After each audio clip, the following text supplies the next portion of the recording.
नमस्कार दोस्तों, स्वागत है आपका मेरे चैनल स्टोरी टेलर सीपी पे, जहाँ पे मैं आपको सुनाता हूँ ऑडियो बुक्स जो होते हैं स्टोरीज से, नॉवेल से और कॉमिक्स से। अगर आपको ऐसे कंटेंट पसंद है तो प्लीज चैनल को सब्सक्राइब करें और वीडियोस को लाइक करें, क्योंकि मैं ऐसे कंटेंट्स लाता रहता हूँ।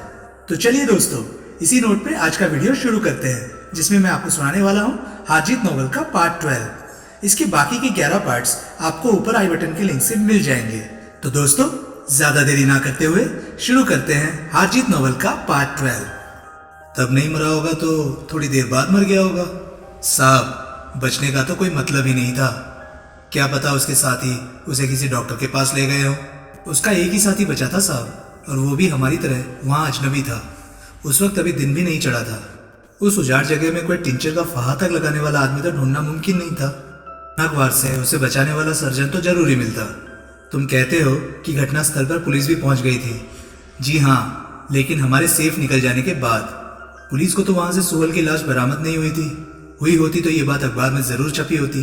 साहब, लाश को सोहेल का गैरेज वाला साथी ले गया होगा और उसी ने चुपचाप कहीं उसका अंतिम संस्कार कर दिया होगा। तुम्हारी बातों से ये गारंटी नहीं होती कि वो मर गया था, डोगरा असंतोषपूर्ण स्वर में बोला। साहब, पीटर बोला, ये हो ही नहीं सकता कि। बको मत, तुमने उस पर घातक हमला जरूर किया था, लेकिन तुमने उसे अपनी आंखों से लाश बन चुका हुआ नहीं देखा था। लेकिन साहब, डोगरा को कहर भरी निगाहों से अपनी तरफ घूरता पाकर वो सहम गया और मरे स्वर में बोला, हाँ साहब, ऐसे सोचो तो ये बात तो बराबर है। डोगरा क्वेश्चन सोचता रहा, फिर वो चुपचाप एक और खड़े घोरपड़े से बोला, इसे चलता करो और फिर मेरे पास वापस आओ। घोरपड़े ने सहमति में सिर हिलाया। उसने पीटर को संकेत किया। दोनों डोगरा के स्वीट से निकल गए। घोरपड़े ने पीटर को नीचे लॉबी तक पहुंचा दिया और वापस लौट आया। उसने डोगरा को बेचैनी से ड्राइंग रूम में टहलते हुए पाया। घोरपड़े को पाया देखकर वो उसके सामने ठिठका। वो जिंदा है, डोगरा वितृष्णापूर्ण स्वर में बोला। जैसा हाल ये पीटर का बच्चा उसका किया बताता है, उस लिहाज से उसे हर हाल में मर जाना चाहिए था, लेकिन वो हरामजादा जिंदा है। वो न सिर्फ जिंदा है बल्कि बंबई में मौजूद है और मेरा कत्ल करने के खतरनाक इरादे के साथ मौजूद है। वो आपकी तरफ उंगली भी नहीं उठा सकता डोगरा साहब, घोरपड़े बोला। वो कंपनी की ताकत और रसूख से नावाकिफ है। वो नहीं जानता कि। ओह शट अप, घोरपड़े ने होंठ बीच लिए। तभी स्वीट की कॉल बेल बज उठी। देखो कौन है, डोगरा बोला। घोरपड़े ने आगे बढ़कर दरवाजा खोला। होटल का एक सूटधारी कर्मचारी डोगरा साहब के लिए एक मैसेज स्लिप लाया था। घोरपड़े ने स्लिप लेकर दरवाजा बंद कर दिया और फिर स्लिप डोगरा को थमा दी। डोगरा ने स्लिप पर एक सरसरी निगाह डाली और फिर उसे घोरपड़े को लौटाता हुआ बोला, मालूम करो कौन है और क्या चाहता है। डोगरा साहब, घोरपड़े धीरे से बोला। अब क्या है साहब, ये पता फर्जी है। क्या? कमाटीपुरे में रहता हूँ। कमाटीपुरे में ऐसा कोई इलाका नहीं जो इस पते में दर्ज है, और ये टेलीफोन नंबर भी कमाटीपुरे का नहीं हो सकता। उस इलाके के नंबर 3 से शुरू होते हैं। डोगरा ने उसके समीप पहुंचकर फिर स्लिप पर निगाह डाली और फिर एकाएक उसने अपना माथा थाम लिया। साहब, घोरपड़े कह रहा था, ये नंबर तो बांद्रा वाले फ्लैट का है। वो धीरे से बोला। ऐसी शरारत कौन कर सकता है साहब? वही कर सकता है ऐसी शरारत। वो जरूर मेरी सुंग में यहाँ आया था। बांद्रा वाले फ्लैट का टेलीफोन नंबर मैसेज स्लिप पर लिखा छोड़कर वो हरामजादा मुझे जता भी गया है कि वो आया था, लेकिन यहाँ की सिक्योरिटी की वजह से उसकी दाल नहीं गली थी। घोरपड़े खामोश रहा, और फिर उसका हैंडराइटिंग भी मैं अभी तक नहीं भूला हूँ। उसने इलाहाबाद में बरसों मेरे अंडर काम किया था। अपने अकाउंटेंट का हैंडराइटिंग मैं अभी तक भूला नहीं हूँ। घोरपड़े, ये उसी का हैंडराइटिंग है। ये सरदार सुरेंद्र सिंह सोहल का हैंडराइटिंग है। और सरदार सुरेंद्र सिंह सोहल, घोरपड़े धीरे से बोला, यानी कि आपका भूतपूर्व अकाउंटेंट आज की तारीख में 7 राज्यों में घोषित ऐसा इश्तेहारी मुजरिम है जिसके सिर पर 1 लाख रुपए का इनाम है। इस बार डोगरा के मुंह से संभावना के तौर पर भी ना निकला कि शायद सरदार सुरेंद्र सिंह सोहल और इश्तेहारी मुजरिम विमल एक ही आदमी ना हो। नीचे मालूम करो कि क्या थोड़ी देर पहले किसी ने मुझे फोन पर भी पूछा था। घोरपड़े ने आदेश का पालन किया। उसने नीचे फोन किया। कुछ क्षण बाद उसने फोन वापस रख दिया और बड़े चिंतित भाव से बोला, अभी थोड़ी देर पहले किसी ने आपसे फोन पर बात करने की ख्वाहिश जाहिर की थी, लेकिन जब उसे अपना नाम और टेलीफोन नंबर बताने के लिए कहा गया था तो एकाएक लाइन कट गई थी। सोहल, डोगरा दांत पीसता हुआ बोला। कुत्ते का पिल्ला सोहल, हरामजादा, ये सूंघने की कोशिश कर रहा है कि मैं यहाँ रहता हूँ या नहीं। आप नाक परेशान हो रहे हैं डोगरा साहब। वो अपनी कोशिश में कामयाब नहीं हुआ है और ना ही हो सकेगा, लेकिन अगर वो कामयाब हो भी जाएगा तो क्या बिगाड़ लेगा आपका? वो पूरी जिंदगी भी कोशिश करता रहे तो आपके करीब नहीं फटक सकता। तुम्हारा मतलब है? डोगरा आंखें निकालकर बोला। कि उसके डर से मैं यहाँ अपने स्वीट में दुबक कर बैठ जाऊँ। इसलिए यहाँ दुबक कर बैठ जाऊँ क्योंकि ये महफूज जगह है, क्योंकि यहाँ किसी बाहरी आदमी के कदम नहीं पड़ सकते। ये नहीं था, घोरपड़े बौखला कर बोला। घोरपड़े, उसे तलाश करो, उसके लिए सारी बम्बई छान मारो। इससे पहले कि वो मुझ तक पहुँच जाए तो मुझ तक पहुँच जाओ और उसकी तिक्का बोटी एक कर दो। डोगरा साहब, उसे तलाश करना कोई इतना आसान काम नहीं। घोरपड़े, हर काम को मुश्किल या नामुमकिन साबित करने की तुम्हारी आदत बनती जा रही है।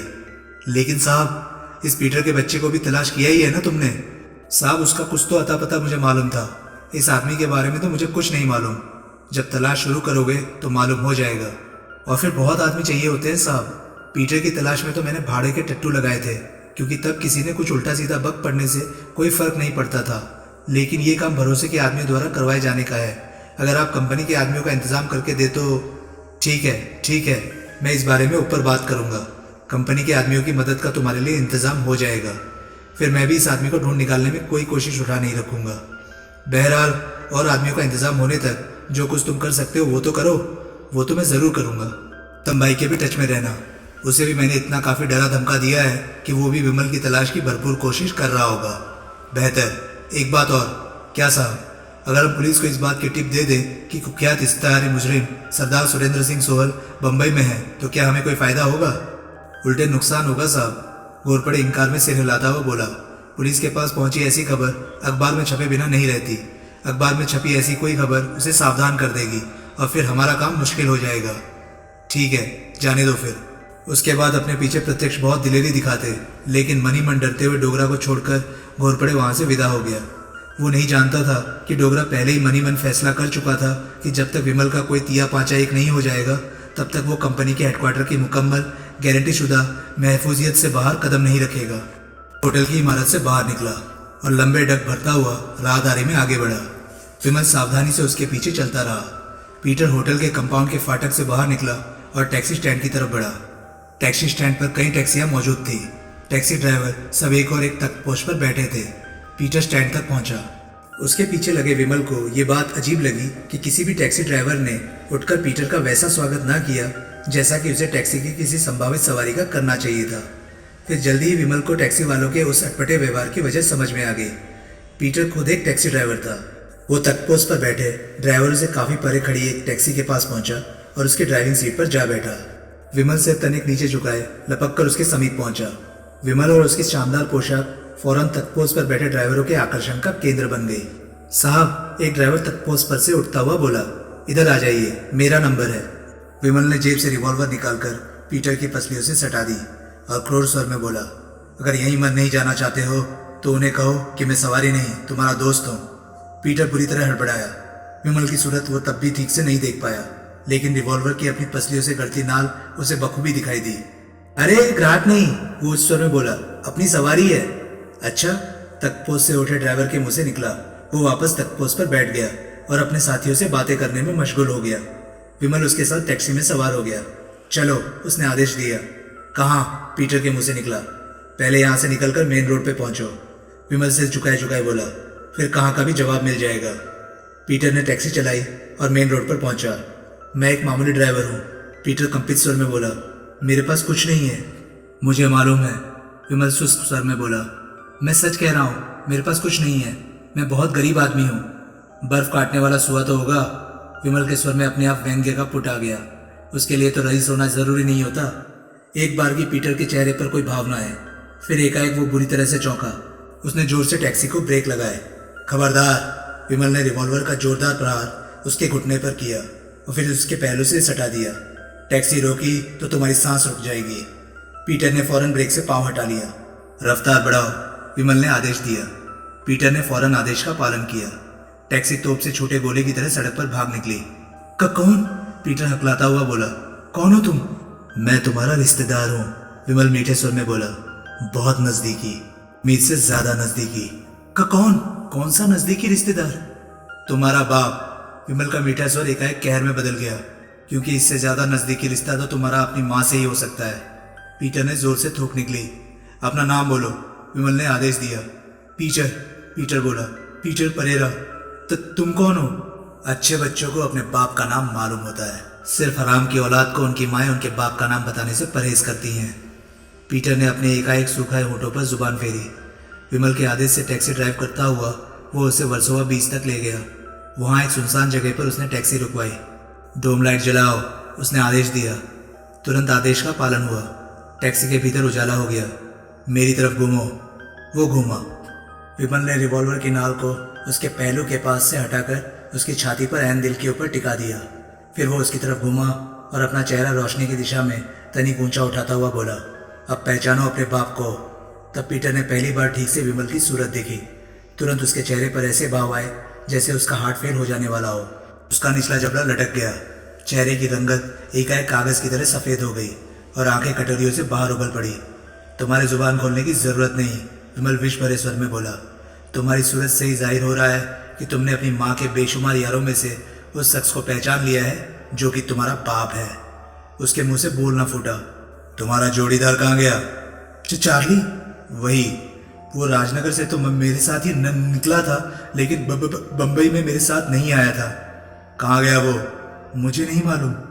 फॉस्टर का क्या किया था तुमने? पीटर ने मुतवातर हकलाते हुए धीरे धीरे बता दिया। बताने के अलावा और कोई चारा ही नहीं था। ओह, तो आज की तारीख में तुम रईस आदमी हो, विमल बोला। 2 लाख रुपए के मालिक हो। था, पीटर के मुंह से निकला। था का क्या मतलब? सब माल चुक गया। एक टैक्सी बना ली, एक फ्लैट की पगड़ी भर दी और बचे कुचे की ऐश कर ली। ये बात तुम ये साबित करने के लिए तो नहीं सुना रहे हो मुझे कि मैं तुम्हें कड़का समझकर तुमसे कुछ छीनने की कोशिश ना करूं? ये बात नहीं है, वो गिड़गिड़ा कर बोला। रोकड़े के नाम पर मेरे पास कुछ नहीं है। हाथेर जमा रखो, मुझे तुम्हारी रोकड़े की जरूरत भी नहीं। तो ये कि अपना तमाम तामझाम अपने पास रखो और मेरी एक अक्ल की बात पर अमल करो। किस बात पर? इस बात पर कि अच्छे बच्चे कभी अपने माँ बाप से झूठ नहीं बोलते। उसने जोर से थूक निकली। आज जो आदमी होटल सी व्यू में ऊपर से नीचे लॉबी तक तुम्हें छोड़ने आया था, वो कौन था? घोरपड़े, पीटर के मुंह से निकला। घोरपड़े कौन? उसके नाम के अलावा उसके बारे में मैं कुछ नहीं जानता, लेकिन वो डोगरा का कोई खास आदमी लगता था। होटल में तुम्हें वो लाया था? हाँ। किस लिए? डोगरा नाम के साहब से मिलवाने के लिए। विमल को बड़ी राहत महसूस हुई। एक बात की तो उसको तस्दीक हो गई थी कि डोगरा बखिया के हेडक्वार्टर उस होटल में ही रहता था। तुम उससे मिले थे? हाँ। क्या चाहता था वो तुमसे? पीटर ने डरते झिझकते उसे बता दिया। बल्ले, विमल बोला। तो मेरी छाती में सुआ उतार कर तुम समझ रहे थे कि तुमने सुल्ताना डाकू को मार लिया था? पीटर ने जवाब नहीं दिया। डोगरा को विश्वास हो गया था कि तुमने मुझे जान से मार डाला था? पीटर ने हिचकिचाते हुए इंकार में सिर हिला दिया। विमल एक क्षण ठिठका और फिर बोला, डोगरा होटल के कौन से फ्लोर पर है? दूसरे पर। कमरा नंबर की तरफ तो मैंने ध्यान नहीं दिया था। विमल ने रिवॉल्वर की नाल से यूं उसकी छाती ठकठकाई जैसे मालूम करने की कोशिश कर रहा हो कि दिल कहाँ था। बाय गॉड, मुझे नहीं मालूम, पीटर आतंकित स्वर में बोला। मुझे घोरपड़े ऊपर लेकर गया था, मैंने कमरा नंबर की तरफ ध्यान ही नहीं दिया था।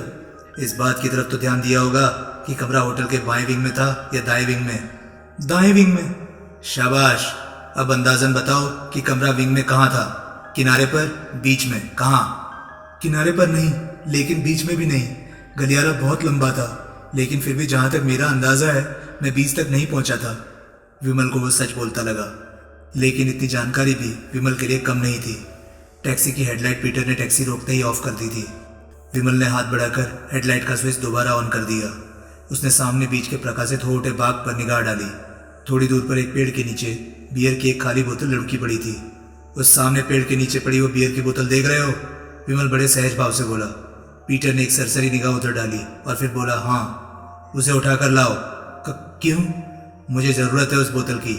पीटर के चेहरे पर अनिश्चय के भाव आए। एकाएक विमल के चेहरे पर बड़े हिंसक भाव आए। उसकी उंगलियां रिवॉल्वर के ट्रिगर पर कस गई। लाता हूँ, पीटर फौरन कंपित स्वर में बोला। लाता हूँ।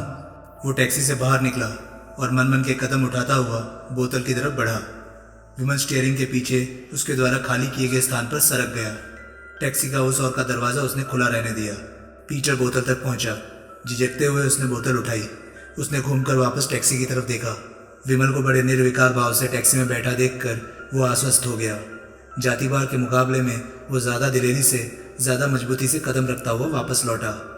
वो अभी आधे रास्ते में ही था कि विमल ने गोली चला दी। पीटर का भेजा उड़ गया। एक ही गोली ने उसका काम तमाम कर दिया। विमल ने रिवॉल्वर कोट की जेब में रख ली।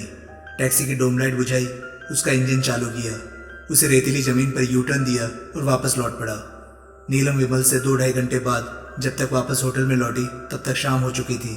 उसके वहां पहुंचने से पहले विमल एक बार फिर होटल की सील्ड मंजिलों के बारे में भरपूर सिर खपाई कर चुका था। उन मंजिलों तक पहुंच पाने की उसे अभी कोई तरकीब नहीं सूझी थी।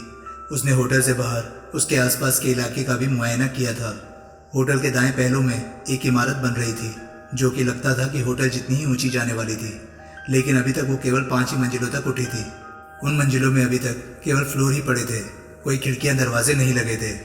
मंजिल दर मंजिल कोई दीवारें नहीं उठी थी। अभी तो वो इमारत की जगह उसका कंकाल भर मालूम होती थी। उस इमारत को देखकर डोगरा से 2-4 होने की विमल को एक तरकीब सूझी थी, लेकिन उस तरकीब पर अमल करना नीलम की मदद के बिना मुमकिन नहीं था। तभी नीलम आ गई। वो आकर धम से विमल की बगल में बैठ गई। उस आदमी का नाम घोरपड़े है, उसने बताया। वो बॉम्बे सेंट्रल के पास कमाटीपुरे के इलाके में रहता है और वहाँ का मशहूर दादा बताया जाता है। वो सारा इलाका ही ऐसा है कि दादाओं की बस्ती मालूम होता है। वहाँ रहने वाला हर तीसरा आदमी दादा है। उसे तुम पर शक तो नहीं हुआ? विमल ने पूछा। नहीं, मैंने बहुत सावधानी से काम लिया था। तुमने तो कमाल कर दिया नीलम। नीलम शर्माई। ऐसे कमाल की तो तुम्हें शाबाशी मिलनी चाहिए। क्या शाबाशी दोगे? उत्तर में विमल ने उसे अपनी बाहों में भर लिया और उसने कपोल पर एक भरपूर चुंबन अंकित कर दिया। ये शाबाशी दूंगा, वो बोला। ये शाबाशी कम है, नीलम शरारत भरे स्वर में बोली। मैंने इससे कहीं ज्यादा शाबाशी का काम करके दिखाया है। विमल हंसा। उसने नीलम को बंधन मुक्त कर दिया और फिर बोला, मेरी बात सुनो, मेरी ज्यादा जरूरी बात सुनो। सुनाओ। विमल ने पहले उसे बताया कि उसके और पीटर के बीच क्या बीती थी। उसके ये बताने पर कि उसने पीटर को शूट कर दिया था, नीलम के चेहरे पर शिकन तक नहीं आई। अब वो भी वो नीलम नहीं रही थी जिसने कभी चंडीगढ़ में मायाराम बाबा के मामले में उसे खास ताकीद की थी कि अगर उसने उसका कत्ल किया तो वो उसे बहुत गलत आदमी समझेगी। फिर उसने वो तरकीब बताई जो उसने डोगरा से 2-4 होने के लिए सोची थी। वो होटल की दूसरी मंजिल पर है, विमल बोला। वहां तक नीचे की आवाजें बखूबी पहुंच सकती हैं। अगर बाहर एकाएक कोई हंगामा बरपा जाएगा तो ये देखने के लिए कि एकाएक क्या आफत आ गई थी, वो अपने कमरे की बालकनी से जरूर आएगा। उत्सुकता, क्यूरियोसिटी मानवीय प्रवृत्ति होती है। And curiosity kill the cat, you know. अगर वो बालकनी पर ना निकला तो ना सही, फिर कोई और तरकीब सोचेंगे। ठीक है। फिर वे अंधेरा होने की प्रतीक्षा करने लगे। रुस्तम भाई की प्राइवेट टैक्सी मार्क 4 एम्बेसडर अभी भी उनके अधिकार में थी। सावधानीवश उन्होंने कार की नंबर प्लेटें बदल दी थी और प्राइवेट टैक्सी के नंबर को बदलकर उन्होंने कार पर आम गाड़ी का नंबर लगा दिया था। अंधेरा होते ही होटल के समीप की नई बनती इमारत सुनसान हो गई थी। इमारत के ग्राउंड फ्लोर के एक कोने में ईंटों का टेम्परेरी कमरा बना हुआ था, जिसके भीतर 3-4 आदमी मौजूद थे जो कि शायद वहां की रखवाली का काम करते थे, या शायद एक रखवाला था और बाकी उसके दोस्त थे। विमल झांक कर देख आया था, वे लोग ठर्रा पीने की तैयारियां कर रहे थे। एम्बेसडर कार उस वक्त दोनों इमारतों के बीच में अंधकार में खड़ी थी। सारी कार के भीतर अलग से कनस्तर लाकर खूब सारा पेट्रोल छिड़क दिया गया था और उसकी टंकी भी लबालब भरी हुई थी। टंकी का ढक्कन खुला था। उसके भीतर नीलम की एक पुरानी नायलॉन की साड़ी का एक सिरा डूबा हुआ था और दूसरा सिरा कार के भीतर से होता हुआ उसकी एक खिड़की से बाहर निकला हुआ था। एक तरफ ओट में नीलम खड़ी थी और बनती इमारत में से विमल का इशारा हासिल होने का इंतजार कर रही थी। उस बीच पर काफी लोग मौजूद थे जो कि अपने मौज मेले में व्यस्त थे। किसी की तवज्जो पेट्रोल में नहाई एम्बेसडर कार की तरफ नहीं थी। विमल निशब्द बनती इमारत की दूसरी मंजिल पर पहुंच गया। वहां खूब अंधेरा था, लेकिन सामने होटल सी व्यू का सारा दाया विंग खूबसूरत रोशनियों से जगमगा रहा था। उसने दूसरी मंजिल पर दाएं बाएं निगाह दौड़ाई। अगर पीटर ने उससे झूठ नहीं बोला था तो उसी मंजिल पर कहीं डोगरा मौजूद था। पीटर ने उसके कमरे का जो अंदाजा बताया था, उसके लिहाज से विमल ने अंधेरी इमारत की दूसरी मंजिल पर पोजीशन ले ली। वही एक खाली ड्रम पड़ा था जो उसने अपने सामने कर लिया। उसने रिवॉल्वर निकाल कर हाथ में ले ली और फिर सामने निगाह दौड़ाई। डोगा कौन सी बालकनी पर प्रकट होगा? नीचे मचा कोहराम उसे बालकनी तक जरूर लाएगा। इस बात की तो विमल को लगभग गारंटी थी, लेकिन उस क्षण अगर वो अपने कमरे में नहीं हुआ तो सारे किए धरे पर पानी फिर सकता था। बहरहाल उस वक्त वो उस अप्रिय संभावना के बारे में नहीं सोचना चाहता था। वो यही उम्मीद लगाए रहना चाहता था कि डोगरा अपने कमरे में था। उसने निगाह नीचे डाली। नीचे अंधेरे में नीलम उसे कहीं दिखाई न दी, लेकिन वो थी नीचे ही कहीं। उसने जेब से माचिस निकालकर उसी एक तीली जलाई। तुरंत नीचे अंधेरे में खड़ी कार के पास कहीं वैसी ही रोशनी का एक जुगनू सा चमका। वो एक पूर्व निर्धारित संकेत था कि विमल तैयार था। विमल ने अपने रिवॉल्वर वाले हाथ की कोहनी अपने सामने पड़े ड्रम पर टिका ली और अपने हाथ को एकदम स्थिर कर लिया। नीचे नीलम ने कार की खिड़की से बाहर निकले नायलन की साड़ी के सिरे को आग लगा दी और फिर कमान से तीर की तरह कार से परे भागी। पेट्रोल में डूबी कार में आग एकदम धधकी। पलक झपकते कार आग का विशाल गोला मालूम होने लगी। फिर आग पेट्रोल की टंकी तक पहुंची। टंकी इतने भयंकर धमाके के साथ फटी कि विमल को इमारत का फर्श हिलता हुआ महसूस हुआ। फौरन नीचे शोर मचा। ग्राउंड फ्लोर पर ठर्रा पीने की तैयारी करते लोग बाहर निकल आए। बीच की तरफ से भी कुछ लोग उस तरफ दौड़े। सामने होटल की कई बालकनियों पर लोग प्रकट होने लगे। होटल के कुछ कर्मचारी भी उधर दौड़े। हर तरफ क्या हुआ का शोर मच गया। विमल एकटक दूसरी मंजिल की अपने सामने मौजूद 4-5 बालकनियों की ओर देखता रहा। उनमें से किसी एक पर डोगरा को प्रकट होना चाहिए था। नीचे जलती कार की लपटें 15-20 फुट ऊपर तक उठ गई थी और उन्होंने उस अंधेरे इलाके में दिन जैसी रोशनी फैला दी थी। वो रोशनी सामने होटल की ओर उस बनती इमारत की 2 मंजिलों तक तो बखूबी पहुंच रही थी। विमल ने और सावधानी से ड्रम की ओट ले ली। डोगरा दूसरी मंजिल की एक बालकनी पर प्रकट हुआ, लेकिन वो बालकनी विमल के सामने की बालकनियों में से नहीं थी। बालकनी के बारे में पता नहीं पीटर का अंदाजा बेहुदा था या उसने झूठ बोला था, लेकिन अब डोगरा पर गोली चलाने के लिए उसके लिए ड्रम की ओट छोड़ना जरूरी था। ऐसा करने से उसके रिवॉल्वर वाले हाथ की कोहनी को ड्रम का सहारा भी उपलब्ध नहीं रहना था। डोगरा बालकनी की रेलिंग के पास खड़ा नीचे जलती कार की तरफ झांक रहा था। विमल ड्रम के पीछे से निकला और सिर नीचा किए दबे पांव आगे बढ़ा। रह रहकर उसके जूतों के नीचे केवल कंक्रीट पड़े फर्श पर बिखरे रोड़ी या बजरी के टुकड़ों में से कोई टुकड़ा चरमराता हुआ पिस जाता था। वो डोगरा की बालकनी के एकदम सामने अभी नहीं पहुंच पाया था कि तभी एकाएक अब तक नीचे झांकते डोगरा की निगाह ऊपर उठी और बनती इमारत की दिशा में पड़ी। पता नहीं उसे वहां विमल दिखाई दे गया था या किसी अज्ञात भावना ने उसे ऐसा करने के लिए प्रेरित किया था, लेकिन वो फौरन वापस घूमा और बालकनी के पास से हटकर पीछे कमरे के खुले दरवाजे की तरफ लपका। विमल वहीं थमक कर खड़ा हो गया। उसने डोगरा की तरफ रिवॉल्वर का रुख करके गोलियां चलानी आरंभ कर दी। डोगरा एकाएक उकड़ू हुआ। क्या उसे गोली लगी थी या वो सावधानी बरत रहा था, विमल ने सोचा। नीचे मचे शोर में गोलियों की आवाज का पता भी नहीं चल रहा था।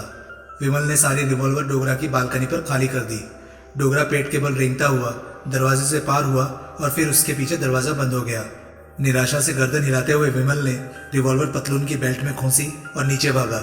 उसने इमारत से बाहर कदम रखा ही था कि होटल के एक साइड डोर से आनन फानन कई आदमी बाहर निकले और बनती इमारत की तरफ लपके। विमल आगे बढ़ा और जल्दी कार के गिर्द जमा तमाशाइयों की भीड़ का अंग बन गया। होटल के निकले आदमी बगोली की तरह बनती इमारत में घुस गए। विमल सहज भाव से परे सरकता हुआ होटल वाली साइड में खड़ी नीलम के पास पहुंचा। नीलम ने आंखों ही आंखों में उससे सवाल किया। विमल ने इंकार में सिर हिला दिया।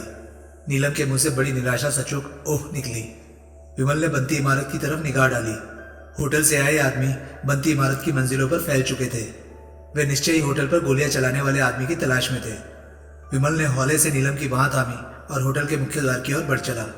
गोलियों की बौछार से डोगरा बाल बाल बचा था।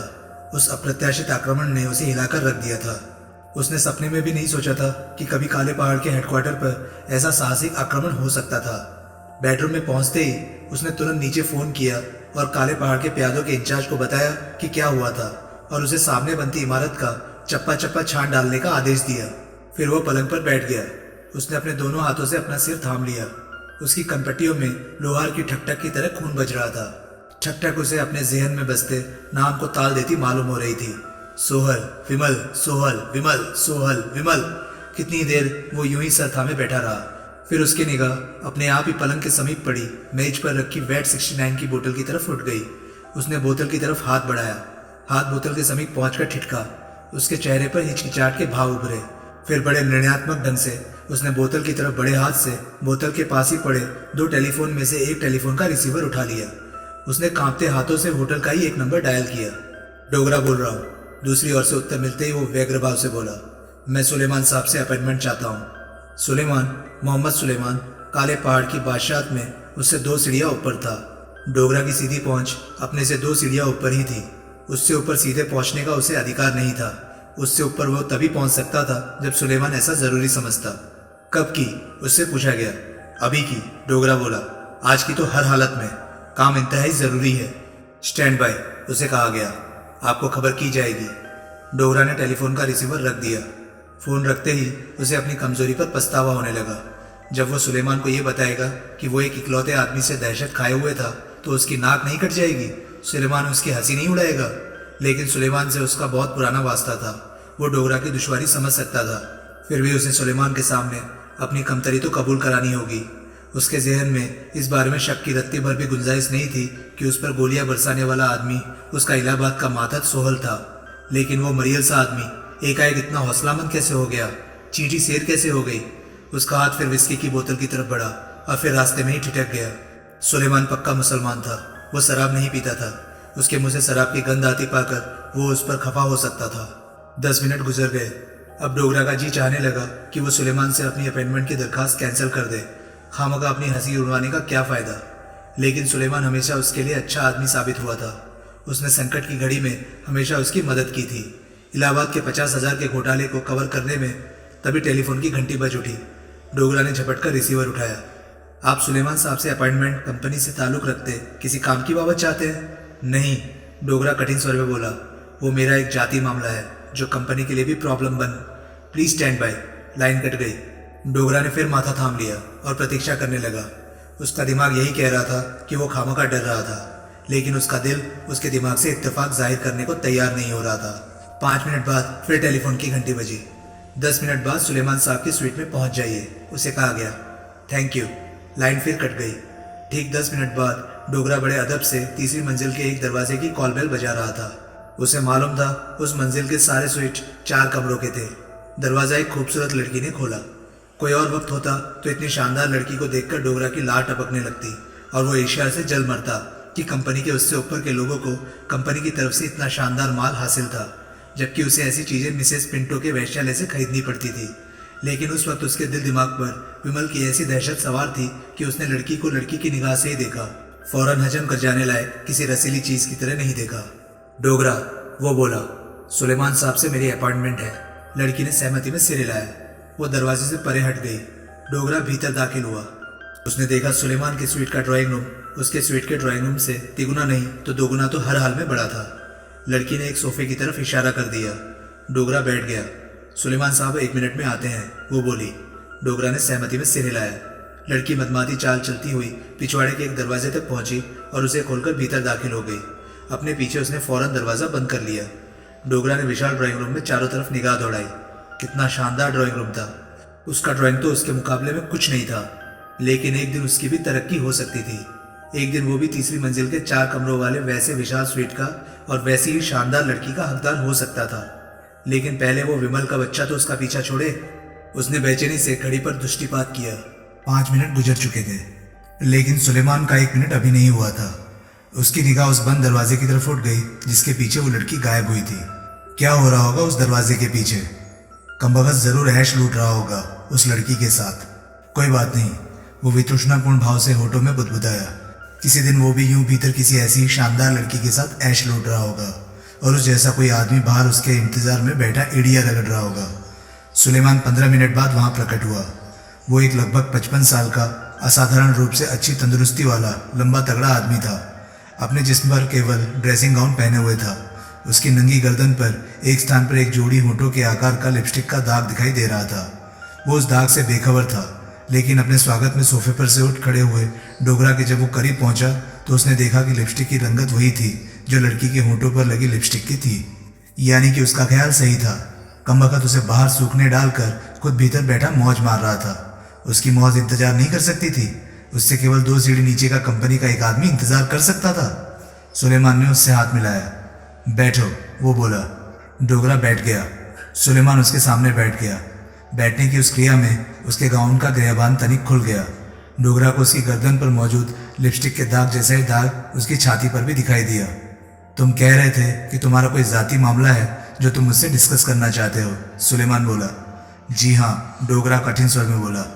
तुम जानते हो ऐसे कामों के लिए मैं कब परेड वाले ऑफिस में उपलब्ध होता हूँ। यहाँ मुझसे मिलने के लिए सिर्फ उस काम से आना चाहिए जिससे कंपनी का ताल्लुक हो।